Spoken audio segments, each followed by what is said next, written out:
Hey guys, KYT here. You knew it was coming, but here's a little video on Cage.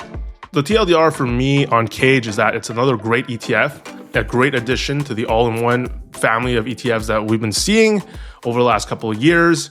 And it's great for us retail investors as they battle out in features and fees. But specifically Cage, it's something that you might consider today if you're a fan of factor investing. I think you have to understand factor investing to some level to be comfortable to invest in something like Cage. You have to be a fan and have trust in Avantis' approach and their reputation. You can look at their US ETFs because some of them will be the exact counterparts to the Canadian versions. But if you're someone that is more comfortable knowing the exact holdings of Cage, you should wait. And there is it's not like a crazy thing where you have to invest in Cage today. If you're interested in it, you can wait. So that's my TLDR. Before we dive in, I just wanted to talk about the hype behind Cage, because I feel the same thing when XEQT, when people talked about why XEQT is the second or one of the most popular holdings, what's the hype about? And I think people tie in, newcomers at least, tie in hype with probably an assumption that there's an outsized performance that happened in the past, and they look at it and it's like, what's the hype about? I don't get it. So XEQT, the reason why these all-in-ones were so hyped by investors like me is because it gave you a one-ticket solution to have a globally diversified portfolio that rebalanced by itself. And in the old days, you had to put together multiple ETFs to have that global diversity and rebalance it yourself if you wanted to get close to market cap weights.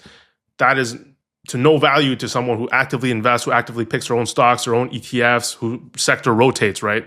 Compared to someone like me who just wants to have an all-in-one solution and just buy, set, and forget. And the same here where people are talking about the hype behind Cage, but it's not because it's going to give these outsized returns. It's basically the second all-in-one with factor tilts after FEQT that's been released to Canada. So the hype is, finally, there's a one-ticket solution for people who want to nerd out about factors. So I think, there's a pushback, why is this so hype? I don't get it. And there's a tendency to criticize. I've even seen people pull up AI breakdowns of Cage, which are filled with errors, because there's this natural tendency to be like, what the hell is the hype about? And to try to justify that it's not worth the hype, right? To try to counter what it is. So let's just jump into a high level what Cage is comprised of, how it's geographically allocated. And it's very similar to all the other ones we've seen before, XEQT, where you have about a 25 to 30% Canadian here. So CACE in this case, Avantis CIBC Canadian equity. You have about 40% in the US. You have 17.6% international and 5% equity and 8% to a global cap value ETF. And what they've said on a Rational Reminder podcast is that they will fix Canadian equity to 30%, but the rest is floating. They'll adjust to whatever how the market decides to perform versus having a target weight with each of them, which differs from XEQT. Before I dive into more of Cage, I'm going to talk about quickly factor investing broadly. Factors are basically characteristics of stocks that have shown that over time have a higher expected return. And this is a paper that was done by Eugene Fama and Kenneth French. They had a 3-factor model. They upgraded, let's say, to a 5-factor model, which explained 95% of the difference in returns of a diversified portfolio. And the 5 factors that they ultimately keyed in on are market beta, company size, relative price, profitability, and investment. And the 2 key ones that Cage focuses on is relative price and profitability. Now, I just want to quickly show why there's so many of us factor nerds is because these 5 factors have shown to be pretty robust from a geographic standpoint, but also from a time standpoint, different time periods. So US stock, you see the premiums of the different 5 factors. Developed markets, ex-US, outside of the US, and emerging markets. We've seen some evidence that these factors are persistent and that they are actually there. Now, I did want to mention one point is that these are theoretical risk premiums, but not only that, this doesn't consider the fact that when we retail investors invest in factors, there is an implementation cost, transaction cost. So for some factors, it's possible that even after transaction costs and all these extra fees, it negates all these positive premiums.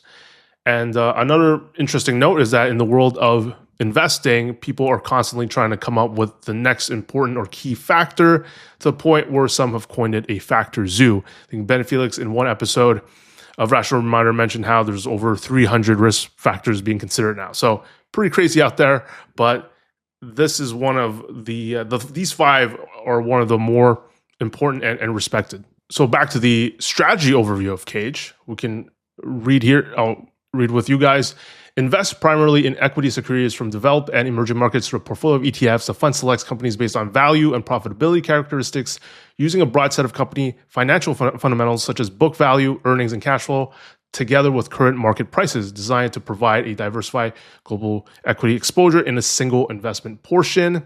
Again, it repeats it here when it says it's weights companies based on attractive valuations and strong profitability. It's hard to just say it all in one shot, aiming to enhance long-term returns.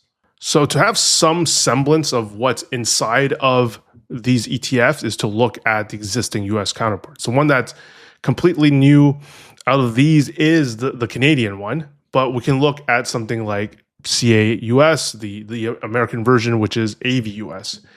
But I did ask myself, like, if Fidelity had the same issue with FEQT when it came out, and I don't really remember when it came out, but when I read this, there's no information on the underlying holdings on their website. All it says is 97% equities, which is an extremely vague statement that tells you nothing. And I guess when it launched, it also had that period of time where it didn't have information on its holdings, even though some of the existing Fidelity ETFs already existed for a few years. And here with Cage, the extra newness, if you will, is not only is Cage new, all the underlying ETFs are new. Like, they might exist as US versions, but the Canadian versions, all of these that you see, are completely new. So I wonder if it's going to take even more time for the actual underlying holdings to show up.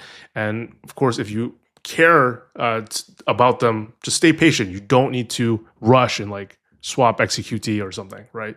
Now, because people can't see the actual holdings, some of the more popular reactions is like, how active is it? And is it going to perform vastly different than something that's closer to a market cap strategy in XEQT? Now, on the Rational Reminder podcast, Eduardo, the fund manager, talked about a tracking error roughly 3 to 4%. So it could underperform XEQT by 4%. But the approach, the Avantis approach, is to be broadly diversified with a small bit of tilt, to the point where some might question if it's even worth paying the extra fee because it's not possibly tilted enough for some of the diehard factor nerds out there. But you can go to something like AVUS and see something, and just to compare to, like, let's say ITOT quickly, to see the difference in holdings and the approach, and how even though it's called a factor ETF, it's still quite diversified. It's quite broad. So its holdings, it still holds 1,946 versus if I go to ITOT, which is the total US of XEQT, and if I scroll down, 2,490 holdings under portfolio characteristics. And so there's a difference of about 500. But if you look at some of the top holdings, they'll have the same top holdings at the top: Apple, Nvidia, Microsoft, just at a smaller percentage. And if you really want to get granular about it, you can actually click view all holdings, and you're going to see the weight of every single stock to see the approach, the different weigh-ins compared to an XEQT. I want to quickly shout out Pantomime Potato for providing me with the 2020 to 2026 comparison of AVUS versus the US components from both iShares and Vanguard. So something more total market cap style versus one with a bit of factor adjustment. And as you know, I don't think past performance is predictive, but what it can show you is that the performance isn't like, you're not going to outperform like crazy, and you're not going to underperform like crazy, because ultimately they're broadly diversified portfolios with a slight tilt. So for here in this sample of 6 years, which is nothing, it was able to outperform ITOT and VTI. And again, I don't really value this outperformance, but it's just to give an idea of it's still the same flavor that you're getting with this. And here we have the Avantis International ETF versus a Vanguard one. And again, outperformance over 6 years, but you can see it's like within the same ballpark, all the values. And explains why I don't need to know the exact holdings. I know most of the US counterparts of the ETFs that will be in Cage. And I know that the approach seems pretty sound and has a strong reputation. It's still broadly diversified. They're not choosing a select like 50 stocks and just going on factors. It's really broad tilting. So, but for those who want to be prudent, who want to, get into nitty gritty, who really need to know what they're investing in to the stock level, again, I preach that I would just wait. Of course, a common question will be like, if I like factors so much, then why not FEQT? So FEQT, I like it. I think I don't want the Cookie Monster from Blossom and all these FEQT people to go after me. But the reason is I don't care to have Bitcoin as part of my all-in-one, and the implementation of the factors are different. Not to say that it's superior and inferior. I do prefer the Avantis method of just scanning for these factors all at once versus the FEQT method, which is having different factors, different factor ETFs to then group them together into one package. So, which is some might say it's a weird implementation because then you can have the same company leaving one ETF but come back in another because of the different factors it exhibits, which could increase transaction costs versus just having it all be screened in just one process. And they do it differently because most of these different ETFs, I've done a video on this, have roughly anywhere between 50 to 200 holdings or less, like 50 to 100 something. And that might not matter if you feel 200-ish, 200, 300 holdings are enough. Some people do think that there's a diminishing returns to more and more holdings. And therefore, I understand the preference for a more concentrated approach. But I just prefer the way Avantis is doing, which is just something that I'm more familiar with, which is a market cap type approach with slight tilting, right? With still thousands of stocks being part of the exposure. And there are definitely more and more questions about Cage that don't have a certain answer that you can look on a CIBC website. For example, the management fee, which we can only, again, estimate from a podcast episode to be about 0.32. That's the best estimate by many people. And so the question is, will this ETF outperform this cost? And for it's between Cage and XEQT is up to you and your trust in the Avantis process.